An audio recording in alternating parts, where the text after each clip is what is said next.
அல்லாஹ் சொல்கிறான், இந்த உலக வாழ்வை பார்த்து ஏமாறுபவர்களை பார்த்து, يَعْلَمُونَ ظَاهِرًا مِنَ الْحَيَاةِ الدُّنْيَا, அவர்கள் அறிந்ததெல்லாம் இந்த உலக வாழ்க்கையின் வெளிப்படையான அலங்காரங்களைத்தான்.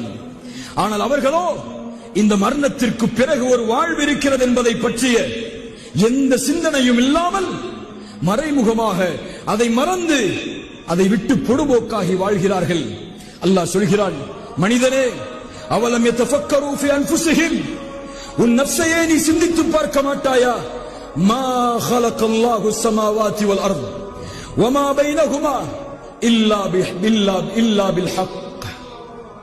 அல்லாஹ் வானங்களையும் பூமிகளையும் ஒரு உண்மைக்காக இல்லாமல், ஒரு சத்தியத்திற்காக இல்லாமல் அல்லாஹ் படைக்கவில்லை. வஅஜலின் முஸம்மா, அதற்கும் ஒரு முடிவு இருக்கிறது என்று அல்லாஹ் ரப்புல் ஆலமீனுடைய புத்தகம் அல் குர்ஆனிலே சொல்கிறார்.